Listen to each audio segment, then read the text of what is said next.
TET prepare అవుతున్న అభ్యర్థులు social studies pedagogy paper 2లోని అంశాన్ని మనం ఈరోజు పరిశీలిద్దాం.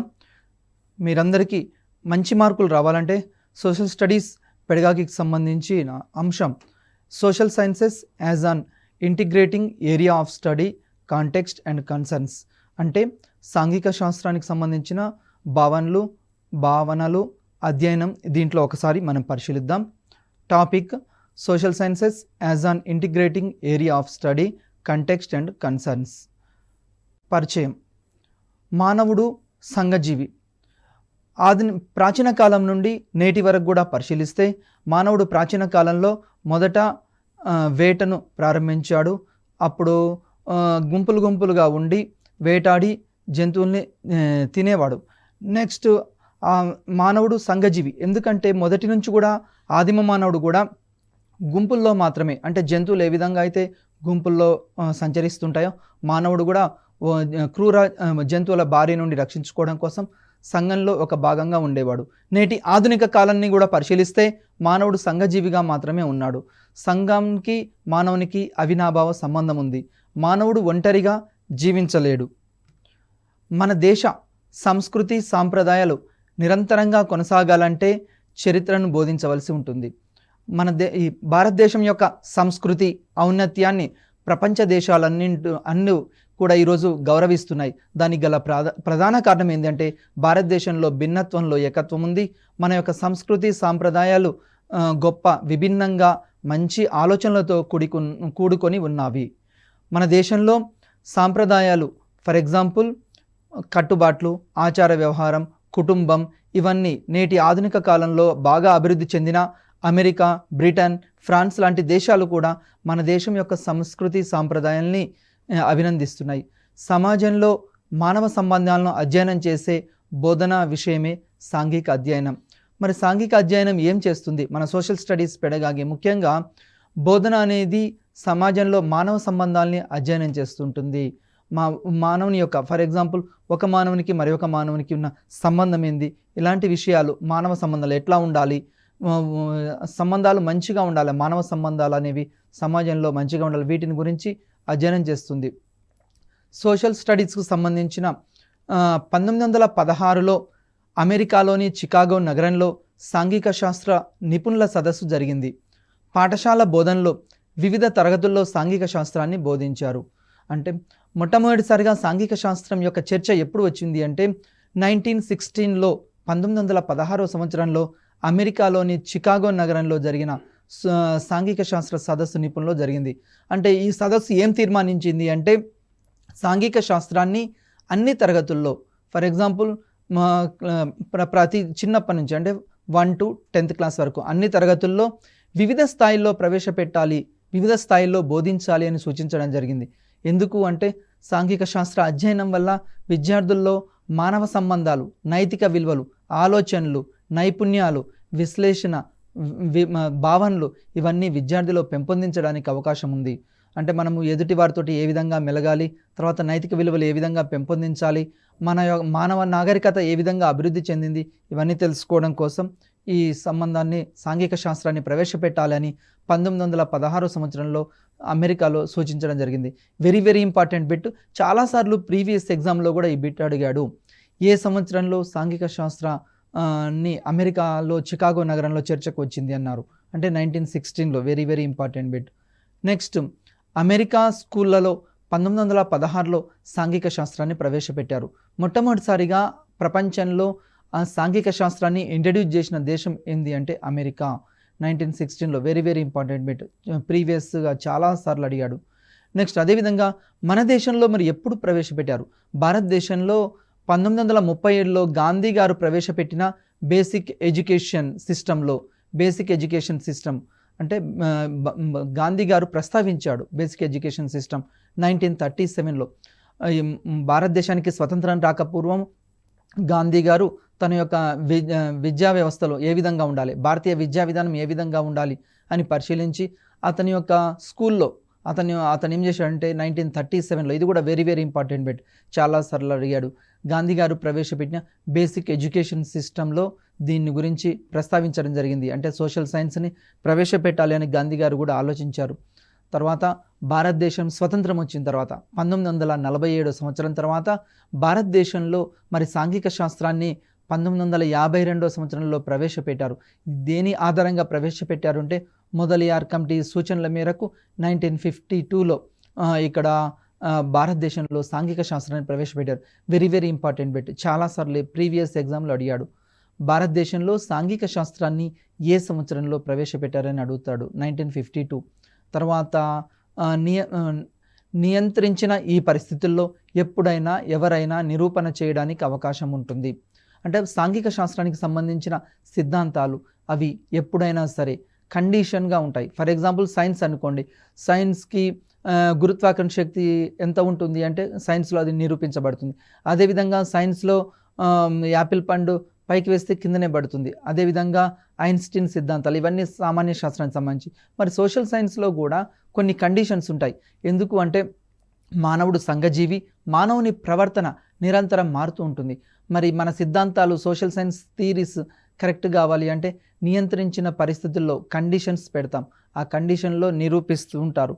నెక్స్ట్ అదేవిధంగా సాంఘిక శాస్త్రానికి సామాన్య శాస్త్రానికి ఉన్న భేదాలు ఏంది, డిఫరెన్సెస్ ఏంది, మనము ఇది కూడా పరిశీలించాలి. ఎగ్జామినేషన్ పాయింట్ ఆఫ్ వ్యూలో చాలాసార్లు అడుగుతాడు. సామాన్య శాస్త్రాలు నియంత్రించిన ఈ పరిస్థితుల్లో ఎప్పుడైనా ఎవరైనా నిరూపణ చేయడానికి అవకాశం ఉంటుంది. ఫర్ ఎగ్జాంపుల్ సైన్స్లో ఏదైనా ఒక థీరీ ఉంది, ఒక సిద్ధాంతం ఉంది, దాన్ని నిరూపించడానికి అవకాశం ఉంటుంది. ఫర్ ఎగ్జాంపుల్ ఆక్సిజన్ యొక్క ధర్మాలు ఏంది, కార్బన్ డైఆక్సైడ్ యొక్క ధర్మాలు ఏంది, తర్వాత మొక్కలు ఏ విధంగా పెరుగుతాయి, ఇవన్నీ సైన్స్కి సంబంధించినవి. ఫర్ ఎగ్జాంపుల్ మొక్క పెరగాలి అంటే ఏమేమి పరిస్థితులు అవసరం, గాలి, నీరు, ఇలాంటివి, సూర్యరశ్మి, ఇవి కండిషన్గా అక్కడ ప్రయోగాత్మకంగా నిరూపించబడతాయి. సామాన్య శాస్త్రంలో ఏ విధంగా అయితే నిరూపించబడతాయో అదేవిధంగా సామాన్య శాస్త్రం సంబంధించిన ఇంకా ఏమేం భాగాలు ఉంటాయి సామాన్య శాస్త్రంలోని పరిశీలించినప్పుడు జంతు శాస్త్రం, వృక్ష శాస్త్రం, భౌతిక శాస్త్రం, జీవశాస్త్రం, రసాయన శాస్త్రం ఇవన్నీ సైన్స్లో భాగంగా ఉంటాయి. మన సామాన్య శాస్త్రంలో భాగాలు మనం ఇంతకుముందు చెప్పాం, బాటనీ, జువాలజీ, ఫిజిక్స్, కెమిస్ట్రీ ఇవన్నీ సైన్స్లో భాగంగా ఉంటాయి. అదేవిధంగా మైక్రోబయాలజీ. నెక్స్ట్ సాంఘిక శాస్త్రాలు. మరి సైన్స్కి సోషల్కి డిఫరెన్సెస్ ఒకసారి పరిశీలిద్దాం.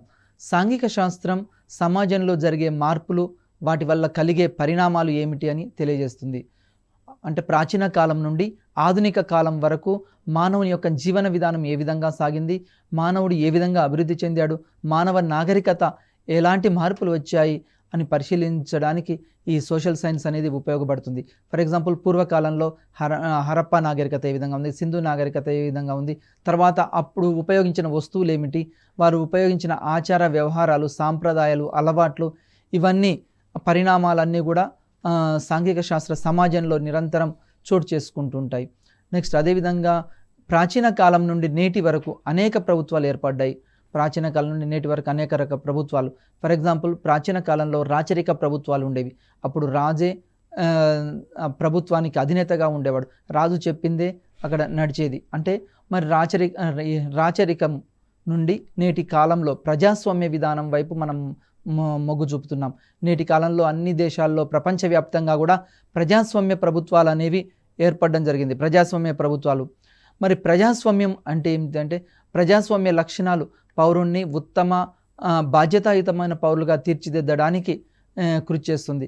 ప్రస్తుతం మన విద్యా విధానం కూడా ప్రజాస్వామ్య పద్ధతులపై ఆధారపడి ఉంది. ప్రజాస్వామ్యం అంటే అబ్రహం లింకన్ చెప్తాడు, do the people, by the people, for the people అని చెప్తాడు. అంటే ప్రజల కొరకు ప్రజల చేత ఎన్నుకోబడిన ప్రభుత్వాన్ని ప్రజాస్వామ్య ప్రభుత్వం అంటాం. ఈ ప్రజాస్వామ్య ప్రభుత్వంలో పౌరులు ఏ విధంగా మెలగాలి, ఉత్తమ పౌరులుగా తీర్చిదిద్దాలంటే ఏమేమి లక్షణాలు ఉండాలి, ఇవన్నీ కూడా దేని మీద ఆధారపడి ఉంటాయి అంటే మన విద్యా విధానంపై ఆధారపడి ఉంటాయి.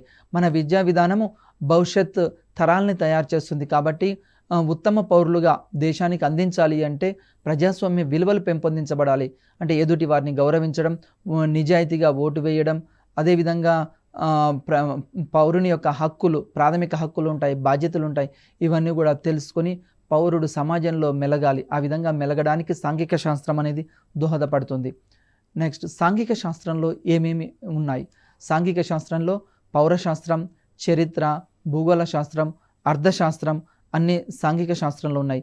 ఫర్ ఎగ్జాంపుల్ సాంఘిక శాస్త్రం లో ఇవన్నీ విభాగాలు, వీటిని అదేవిధంగా తత్వశాస్త్రం, ఇంకా రాజనీతి శాస్త్రం ఇవన్నీ చెప్తూ ఉంటాం.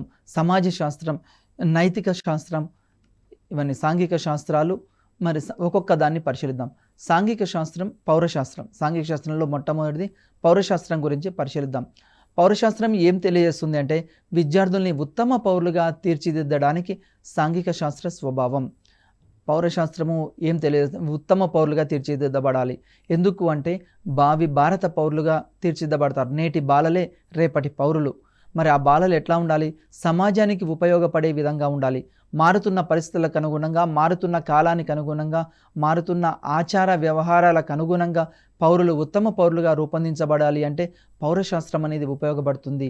ఈ పౌరశాస్త్రంలో, రాజనీతి శాస్త్రంలో పౌరుడు తన యొక్క బాధ్యతలు ఏమిటి, విధులు ఏమిటి, ప్రభుత్వం యొక్క అధికారాలు ఏమిటి, తర్వాత సమాజం యొక్క అధికారాలు ఏమిటి, పౌరుల యొక్క అధికారాలు ఏమిటి, విచక్షణ అధికారాలు, ఇవన్నీ తెలుసుకోగలుగుతారు పౌరశాస్త్రంలో. అదేవిధంగా పౌరశాస్త్రం అధ్యయనం చేయడం ద్వారా రాజ్యాంగం అంటే ఏమిటి, రాజ్యాంగంలో ఉన్న ఆర్టికల్స్ ఏమిటి, ఇవన్నీ వాళ్ళు తెలుసుకోగలుగుతారు. భవిష్యత్తులో వారు దేశానికి ఉపయోగపడే రాజకీయ నాయకులుగా, అదేవిధంగా డాక్టర్లుగా, లాయర్లుగా, టీచర్లుగా, ఈ విధంగా భవిష్యత్ తరాన్ని రూపొందించడానికి అవకాశం ఏర్పడుతుంది. పౌరశాస్త్రం ఉత్తమ పౌరులుగా తీర్చిదిద్దడానికి ఉపయోగపడుతుంది. రెండవది సాంఘిక శాస్త్రంలో భాగంగా అర్థశాస్త్రం.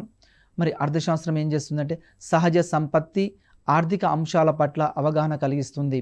మన దేశంలో ఏమేమి రిసోర్సెస్ ఉన్నాయి, వాటిని ఏ విధంగా ఉపయోగించాలి, అదేవిధంగా ఆర్థిక అంశాలని ఏ విధంగా అధ్యయనం చేయాలి, తర్వాత ఉన్న వనరులని ఏ విధంగా తక్కువ కాలంలో వివిధ ప్రత్యామ్నాయాల కోసం ఉపయోగించాలి అనేది అర్థశాస్త్రం అధ్యయనం చేస్తుంది.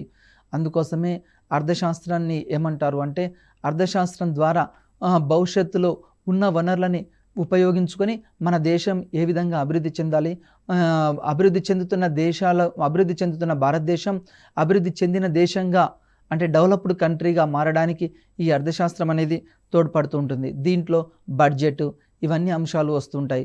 అదేవిధంగా పన్నులు, ట్యాక్సెస్, వీటి గురించి కూడా అధ్యయనం చేస్తాం. అదేవిధంగా ఆర్థిక సిద్ధాంతాలు ఉన్నాయి. క్షీణోపాంత ప్రయోజన సూత్రము, తర్వాత చరానుపాత సూత్రము, ఇవన్నీ కూడా దీంట్లో భాగంగా ఉంటాయి.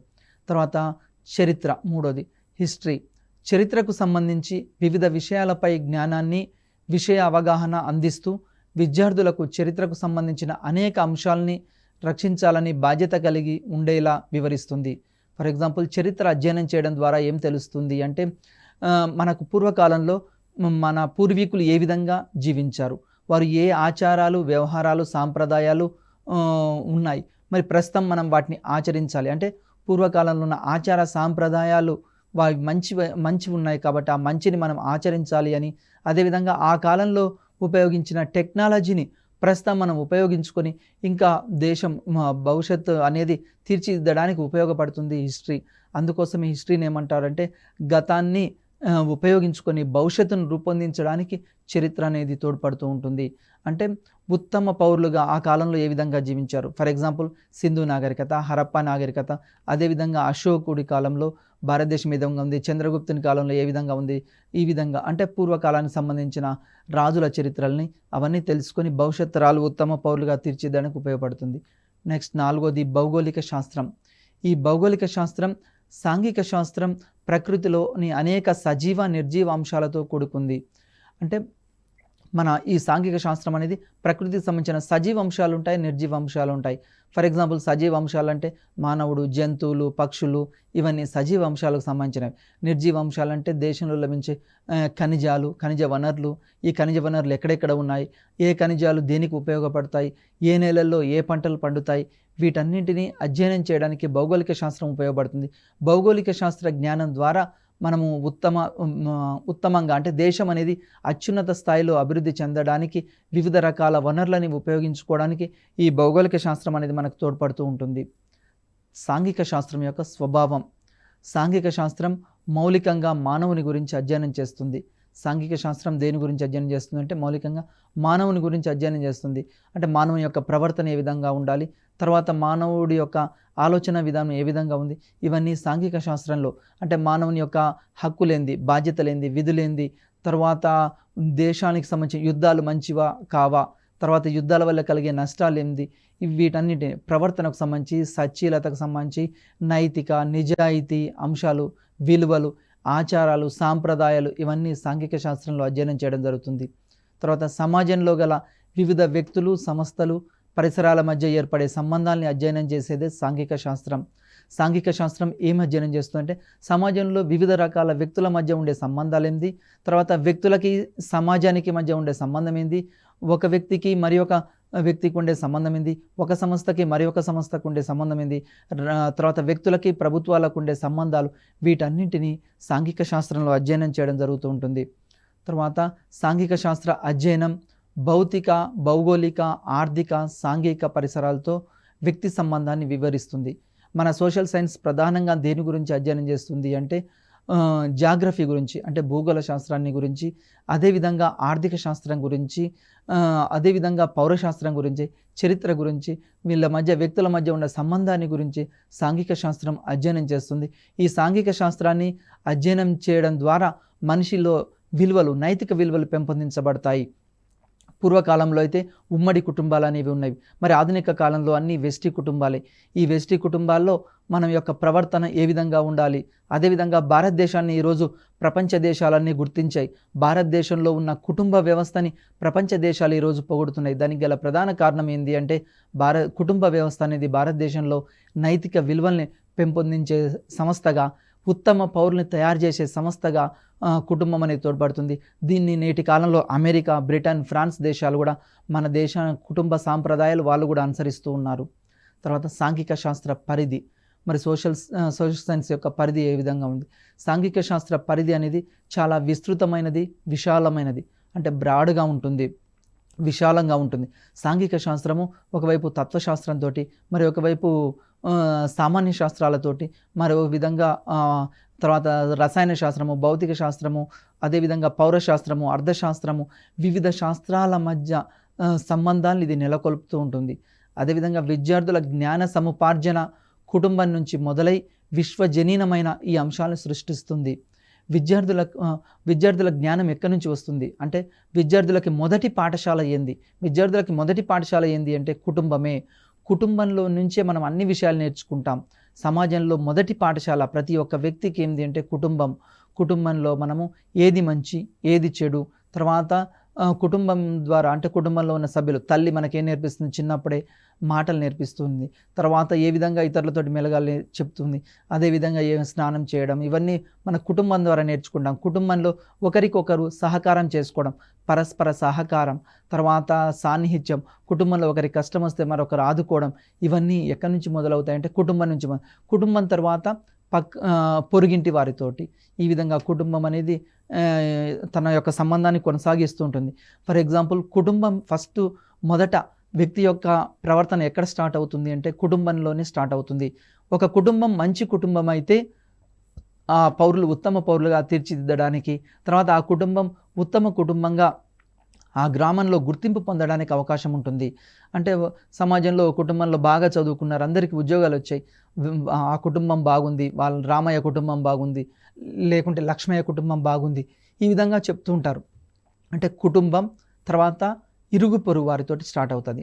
ఇరుగు పొరువారు అంటే మన కుటుంబం తర్వాత పక్కింటి వారు ఏ విధంగా ఉన్నారు, మన చుట్టుపక్కల వాళ్ళు ఏ విధంగా ఉన్నారు, అది ఆలోచిస్తాం. దాని తర్వాత గ్రామం నుంచి తాలూకా అంటే మండలం, తర్వాత జిల్లా, రాష్ట్రం, అదేవిధంగా జాతీయ, అంతర్జాతీయ అంశాల ఈ విధంగా స్టార్ట్ అవుతుంది. అంటే మా కుటుంబం నుంచి అంతర్జాతీయ అంశాలు, విశ్వజనీనమైన అంశాలకు మార్పు జరుగుతూ ఉంటుంది. భావనలు, సంబంధాలు అంటే సాంఘిక శాస్త్ర బోధనకు సంబంధించిన భావనల్ని, సమాజాన్ని మనం ఒకసారి చూద్దాం.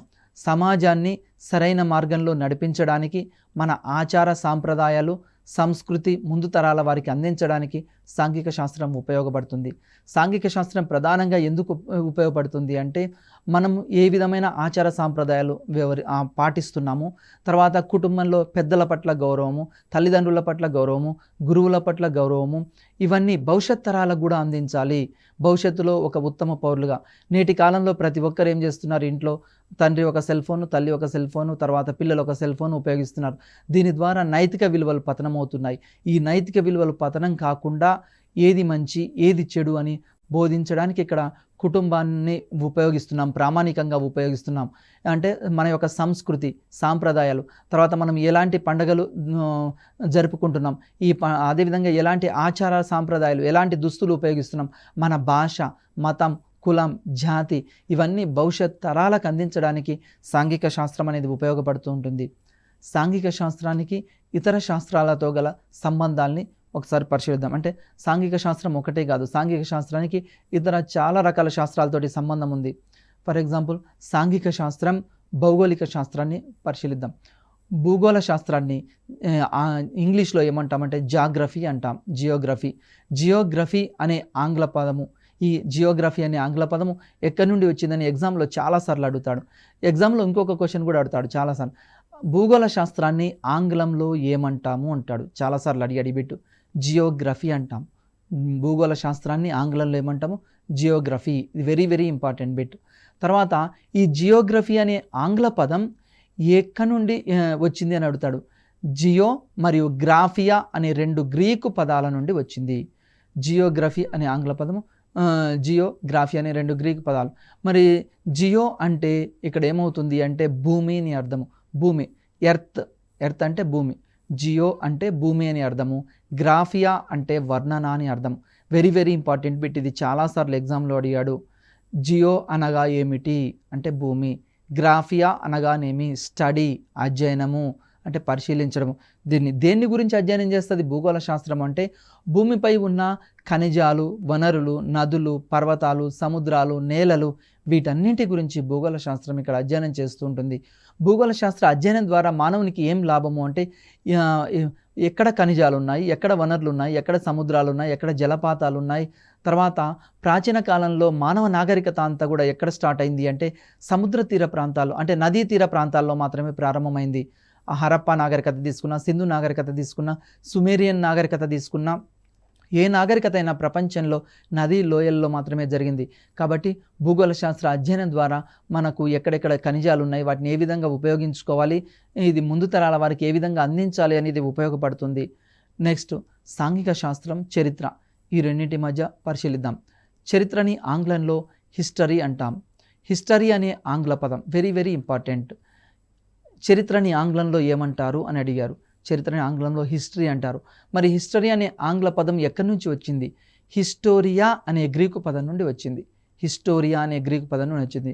మరి హిస్టోరియా ఇది కూడా వెరీ వెరీ ఇంపార్టెంట్ పదం. హిస్టోరియా అనేది ఏ భాషా పదం అని ఇస్తాడు ఎగ్జామ్లో. ఆప్షన్ ఏ లాటిన్, ఆప్షన్ బి ఆంగ్లం, ఆప్షన్ సి గ్రీక్, ఆప్షన్ డి పైదేది కాదని ఇస్తాడు. మరి హిస్టోరియా అనే పదం ఎక్కడి నుంచి వచ్చింది? ఇది గ్రీక్ పదం నుండి వచ్చింది.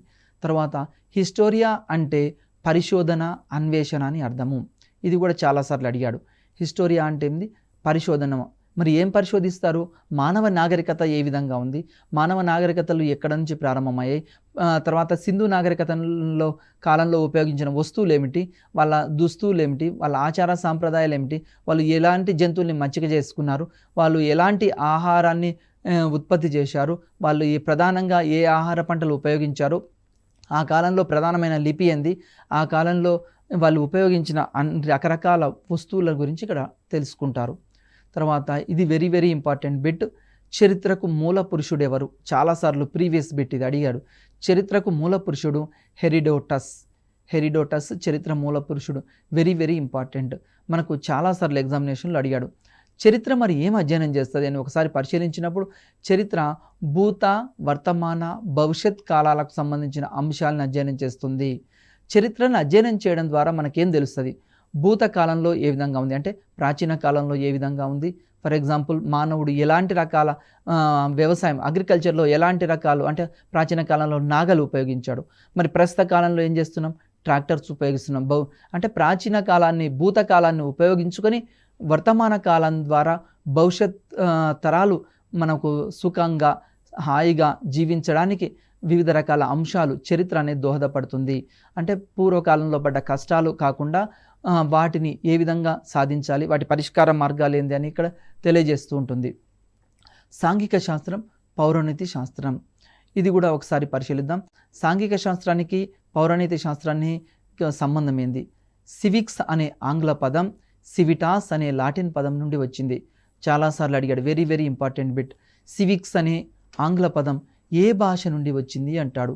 సివిటాస్ అనే లాటిన్ పదం నుండి వచ్చింది. మరి సివిటాస్ అనగా అర్థం ఏమిటి? చాలాసార్లు అడిగాడు. సివిటాస్ అనగా నగరం లేదా పురం అని అర్థము. సివిటాస్ అంటే నగరం లేదా పురం అని అర్థం. ప్రీవియస్ బిట్ ఇది, very very important bit. Next, విద్యార్థిని మంచి ప్రజాస్వామ్య పౌరుడిగా శిక్షణ పొందడానికి ఏం ఉపయోగపడుతుంది? పౌరశాస్త్రం అనేది తోడ్పడుతుంది. అంటే పౌరశాస్త్రాన్ని అధ్యయనం చేయడం ద్వారా, రాజనీతి శాస్త్రాన్ని అధ్యయనం చేయడం ద్వారా పౌరుడి ఉత్తమ ప్రజాస్వామ్య విలువలు పెంపొందించడానికి అవకాశం ఉంటుంది. అంటే సమాజంలో మనము ఓటును ఏ విధంగా వినియోగించాలి అంటే నేటి కాలంలో పరిశీలిస్తే మనం ఓటు హక్కుని ఏ విధంగా వినియోగించాలి, గవర్నర్ యొక్క అధికారాలు ఏమిటి, ముఖ్యమంత్రి యొక్క అధికారాలు ఏమిటి, పార్లమెంటరీ తరహా వ్యవస్థ అంటే ఏంది, అధ్యక్ష తరహా వ్యవస్థ అంటే ఏంది, తర్వాత చట్టాలు బిల్లులు వీటి మధ్య తేడా ఏమిటి, ప్రాథమిక హక్కులు అంటే ఏంది, ప్రాథమిక విలువలు అంటే విధులు అంటే ఏమిటి, ఆదేశిక సూత్రాలు అంటే ఏమిటి, వీటన్నింటి గురించి ఇక్కడ మనకు తెలుస్తూ ఉంటుంది. పౌరులని ఉత్తమ పౌరులుగా తీర్చిదిద్దడానికి ఈ పౌరశాస్త్రం అనేది తోడ్పడుతుంది. సాంఘిక శాస్త్రం మరియు అర్థశాస్త్రంతో గల సంబంధం. సాంఘిక శాస్త్రానికి ఎకనామిక్స్తో ఉన్న సంబంధం ఏంటంటే నిత్య జీవితంలో విద్యార్థికి అవసరమైన ఆర్థిక విషయాలను, సిద్ధాంతాలను అర్థశాస్త్రం అధ్యయనం చేస్తుంది. ఈ ఎకనామిక్స్ ఏమి అధ్యయనం చేస్తుందంటే మానవుడికి దైనందిన జీవితంలో ఎదురయ్యే సమస్యలకు పరిష్కార మార్గం సూచిస్తుంది. మానవుని యొక్క కోరికలు అనంతం. ఒక కోరిక తీరగానే మరొక కోరిక జనిస్తూ ఉంటుంది. మరి ఉన్న వనరులు ఎట్లా ఉన్నాయి? లిమిటెడ్గా ఉన్నాయి, కొరతగా ఉన్నాయి. మరి మానవుని కోరికలు అనంతాలు, మరి ఉన్న వనరులు మాత్రము కొరతగా ఉన్నాయి. ఈ కోరికలకి వనరులకి మధ్య అవినాభావ సంబంధం, ఏ విధంగా వాటిని సాల్వ్ చేయాలి అనేది అర్థశాస్త్రం అనేది ఇక్కడ తెలియజేస్తుంది. అదేవిధంగా అర్థశాస్త్రంలో ద్రవ్యోల్బణము, తర్వాత వివిధ రకాల అంశాలను ఇక్కడ తెలియజేస్తూ ఉంటుంది. అదేవిధంగా ఉత్పత్తి, పంపిణీ, వినిమయం, జాతీయోత్పత్తి, జాతీయ ఆదాయం, తలసరి ఆదాయం, ప్రణాళికలు మొదలైన సమస్యల గురించి అర్థశాస్త్రం ద్వారా విద్యార్థులు అనేక విషయాలు నేర్చుకోగలుగుతారు. అంటే ఈరోజు అర్థశాస్త్రం అధ్యయనం చేయడం ద్వారా ఉత్పత్తి అంటే ఏంది, ప్రొడక్షన్ అంటే ఏంది, తర్వాత డిస్ట్రిబ్యూషన్ అంటే ఏంది, తర్వాత కన్జంప్షన్ అంటే ఏంది, వీటన్నింటిని తెలుసుకోగలుగుతారు. అదేవిధంగా జాతీయోత్పత్తి అంటే ఏంది, గ్రాస్ నేషనల్ ప్రొడక్ట్ అంటే ఏమిటి, ఈ అన్ని విషయాలు అర్థశాస్త్రం ద్వారా తెలుసుకోగలుగుతుంటారు. నెక్స్ట్ అదేవిధంగా సాంఘిక శాస్త్రం సమాజ శాస్త్రంతో గల సంబంధం. సమాజంలో సంఘాల ఏర్పాటు, వ్యవస్థీకరణ, పరిణామం గురించి ఇక్కడ చర్చిస్తారు. అంటే సమాజంలో సంఘాలు ఏ విధంగా ఏర్పడ్డాయి, తర్వాత ఏ విధంగా పరిణామం చెందింది, సమాజంలో గల సమస్యలు ఏమిటి, వాటి పరిష్కార మార్గాలు ఏంది కూడా ఇక్కడ తెలియజేస్తుంది. ఫర్ ఎగ్జాంపుల్ సమాజంలో నేటికి కూడా అనేక రకాల సమస్యలు ఉన్నాయి. ఫర్ ఎగ్జాంపుల్ ద్రవ్యోల్బణ సమస్య, తర్వాత సమాజంలో ఇంకా ధరలు నిరంతరం పెరుగుతూ ఉంటాయి. అదేవిధంగా సమాజంలో వనరుల కొరత అనేది ఉంది. మరి వీటన్నిటికీ పరిష్కార మార్గం ఏం సూచిస్తుంది అంటే ఇక్కడ సమాజ శాస్త్రం తెలియజేస్తుంది. అదేవిధంగా సమాజంలో ఉమ్మడి కుటుంబము, వివాహము, విడాకులు, తర్వాత సమాజంలో మానవ సంబంధాలు, వీటన్నిటి గురించి కుటుంబం ఏ విధంగా ఉండాలి, తర్వాత పితృస్వామిక వ్యవస్థ, మాతృస్వామిక వ్యవస్థ, సమాజంలో వివిధ రకాల సమస్యలు ఉన్నాయి. వాటన్నిటిని బాల్య వివాహాలు అవుతుంటాయి. తర్వాత వరకట్న నిషేధ చట్టాలు, బాల కార్మికులు ఉంటారు. వీటన్నింటి గురించి ఇక్కడ అధ్యయనం చేస్తుంది. అదేవిధంగా సమాజంలో గల కొన్ని దురాచారాలు ఉన్నాయి, వాటికి గల కారణాలు ఏంది. ఫర్ ఎగ్జాంపుల్ సతీ సహగమనము. అదేవిధంగా మనకు ప్రాచీన కాలంలో అయితే ఇంకా ఈ నేటికి కూడా స్త్రీల పట్ల వివక్షను చూపించడము, అంటే స్త్రీ వివక్ష అనేది చూపిస్తున్నారు. వీటన్నింటినీ ఇక్కడ సమాజ శాస్త్రం అధ్యయనం చేస్తుంది. సమాజంలో గల దురాచారాలు అంటే అంటరానితనము, వీటన్నింటినీ రూపుమాపడానికి కూడా ఈ సమాజ శాస్త్రం అనేది ఉపయోగపడుతుంది. వివాహం ఏ విధంగా ఉండాలి, కుటుంబం ఏ విధంగా ఉండాలి, తర్వాత ఆచారాలు ఏమిటి, సాంప్రదాయాలు ఏమిటి, ఇవన్నీ ఎక్కడ అధ్యయనం చేయబడతాయి అంటే సమాజ శాస్త్రంలో, మనకి ఇక్కడ సోషియాలజీలో తెలుసుకోవడం జరుగుతుంది. తర్వాత సాంఘిక శాస్త్ర మేధావుల ఆవిష్కరణలు. కొన్ని సాంఘిక శాస్త్ర మేధావులకు సంబంధించిన ఆవిష్కరణలు ఉన్నాయి. First Christopher Columbus. ఇతడు ఇటలీకి చెందిన ఒక నావికుడు. ఇతడు ఏం చేశాడంటే అట్లాంటిక్ సముద్రంపై తన ప్రయాణాన్ని కొనసాగించి అమెరికా ఖండాన్ని యూరోపియన్లకు పరిచయం చేశాడు. Very very important bit. America ఖండాన్ని యూరోపియన్లకు పరిచయం చేసింది ఎవరంటారు? Christopher Columbus. నెక్స్ట్ అదేవిధంగా మ్యాక్స్ వెబర్. ఇతని సిద్ధాంతాలు ఆర్థిక సిద్ధాంతాలు పద్ధతులతో పాటు అర్థశాస్త్రాన్ని, చరిత్రను కూడా ఇతడు చాలా రకాల సేవలు అందించాడు. మ్యాక్స్ వెబరు ఎకనామిక్స్లోనే కాకుండా ఇంకా హిస్టరీకి సంబంధించిన అంశాల మీద కూడా ఇతడు కృషి చేయడం జరిగింది మ్యాక్స్ వెబర్. తర్వాత ఇంకొక ఎమినెంట్ పర్సన్ ఉన్నాడు, కారల్ మార్క్స్. ఇతడి గురించి మీ అందరికీ తెలుసు. ఇతడు తన సిద్ధాంతాన్ని సామ్యవాద సిద్ధాంతంగా శాస్త్రీయమైనదిగా అభివర్ణించాడు. కార్ల్ మార్క్స్ తన యొక్క సిద్ధాంతాన్ని సామ్యవాద సిద్ధాంతంగా అభివర్ణించాడు. అదేవిధంగా క్యాపిటలిజం, ఇతడు దాస్ క్యాపిటల్ అనే గ్రంథాన్ని రచించడం జరిగింది. ఈ గ్రంథం very very important bit. Karl Marx రచించిన గ్రంథం ఏమిటి అంటాడు, దాస్ క్యాపిటల్. అదేవిధంగా అమర్త్య సేన్ ఇతడు అర్థశాస్త్రంలో సంక్షేమ అర్థశాస్త్రంపై పరిశోధనలు చేశాడు. ఇతడు social choice theory to welfare of economics and social justice అనే గ్రంథాలు కూడా రచించాడు. తర్వాత సాంఘిక శాస్త్రాన్ని మౌలిక పాఠ్యాంశంగా చేర్చడానికి గల ప్రధాన కారణం ఏంది? విద్యార్థులు తమ సమస్యలను సమర్థవంతంగా పరిష్కరించుకోవడానికి ఈ యొక్క సోషల్ సైన్స్ అనేది ఉపయోగపడుతుంది. విద్యార్థులు తమంత తాము సమస్యలను పరిష్కరించుకోగలుగుతారు. సమాజంలో అనేక వనరులు ఉన్నాయి, మరి అవన్నీ దుర్వినియోగం కాకుండా ఉండాలి అంటే సోషల్ సైన్స్ అధ్యయనం చేయాలి. అదేవిధంగా విలువలు క్షీణిస్తున్నాయి నేటికి కూడా, ఆ విలువలను క్షీణించకుండా ఉండాలి అంటే కూడా సోషల్ సైన్స్ ఉపయోగపడుతుంది. అదేవిధంగా ప్రకృతి వనరులని సంరక్షించాలి. విద్యార్థి జ్ఞాన సముపార్జన కుటుంబం నుంచి మొదలై విశ్వజనీనమై ఉండాలని కొఠారి కమిషన్ సూచించడం జరిగింది.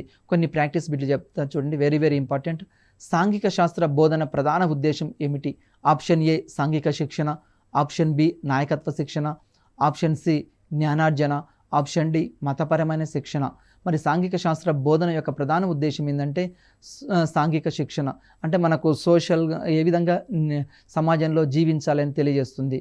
నెక్స్ట్, సాంఘిక శాస్త్రాన్ని విద్యా ప్రణాళిక ఉద్భవించిన సంవత్సరం అంటే సాంఘిక శాస్త్రాన్ని 1916వ సంవత్సరంలో అమెరికాలోని చికాగో నగరంలో సోషల్ సైన్స్ సంబంధించిన సదస్సు జరిగింది. ఆ సదస్సులో అమెరికా దేశంలో ఇక్కడ ఇంట్రడ్యూస్ చేశారు అక్కడి స్కూల్లో. నెక్స్ట్ చూడండి, సాంఘిక శాస్త్రాన్ని మొదట ప్రవేశపెట్టిన దేశం ఏంది? Option A Britain, option B Bharat, option C America, option D Japan. Correct answer America. అంటే సాంఘిక శాస్త్రాన్ని మొదట ప్రవేశపెట్టిన దేశం ఏంది అంటే అమెరికా దేశంలో సాంఘిక శాస్త్రాన్ని ప్రవేశపెట్టారు. ఇది వెరీ వెరీ ఇంపార్టెంట్. తర్వాత పాఠశాల స్థాయిలో సాంఘిక శాస్త్ర అధ్యయనం భారతదేశంలో ఒక నిర్బంధ పాఠ్యాంశంగా ప్రవేశపెట్టాలని సూచించిన కమిషన్ ఏది? ఆప్షన్ ఏ సెకండరీ విద్యా commission, option B Kothari committee, option C Rammurthy committee, option D Radhakrishnan committee. Correct answer ఏంటంటే సెకండరీ విద్యా కమిషన్. అంటే సాంఘిక శాస్త్రాన్ని భారతదేశంలో నిర్బంధంగా ప్రవేశపెట్టాలని సూచించారు. ఎందుకు అంటే సాంఘిక శాస్త్రాన్ని అధ్యయనం చేయడం ద్వారా ఏమవుతుంది అంటే మన ఉత్తమ విలువలు అంటే ఏమిటి, పౌరుని యొక్క బాధ్యతలు ఏమిటి, ఇవన్నీ తెలుసుకోవడానికి కూడా ఇక్కడ సాంఘిక శాస్త్రం అనేది ఉపయోగపడుతుంది. కాబట్టి పాఠశాల స్థాయిలో సాంఘిక శాస్త్రం ఉండాలి. ఎందుకంటే ఉత్తమ పౌరులుగా, భావి భారత పౌరులుగా తీర్చిదిద్దబడాలి అంటే సాంఘిక శాస్త్రాన్ని ప్రవేశపెట్టాలి అని ఇక్కడ సూచించారు. దానికి అనుగుణంగానే సాంఘిక శాస్త్రాన్ని ఇక్కడ ప్రవేశపెట్టారు. వివిధ రకాల కమిటీలు కూడా ఉన్నాయి. ఆ కమిటీల యొక్క సూచనల మేరకు మనం ఇక్కడ సాంఘిక శాస్త్రాన్ని ఇంట్రడ్యూస్ చేస్తున్నాం. మనం ముఖ్యంగా ఈ చాప్టర్లో మనం తెలుసుకున్న అంశం ఏంటి అంటే సాంఘిక శాస్త్రం అంటే ఏమిటి, సాంఘిక శాస్త్రానికి వివిధ శాస్త్రాలతో గల సంబంధం ఏంది, సాంఘిక శాస్త్రానికి సామాన్య శాస్త్రాలతో ఉన్న సంబంధం ఏంది, సాంఘిక శాస్త్రాన్ని విద్యా విధానంలో ఎప్పుడు ప్రవేశపెట్టారు, సాంఘిక శాస్త్ర అధ్యయనం ద్వారా విద్యార్థుల్లో ఏమి పెంపొందించబడతాయి అనే అంశాలు ఇక్కడ చర్చించడం జరిగింది. దీన్ని అధ్యయనం చేయడం ద్వారా మీరు ఎక్కువ మార్కులు సాధిస్తారని ఆశిస్తూ ముగిస్తున్నాను. నమస్తే.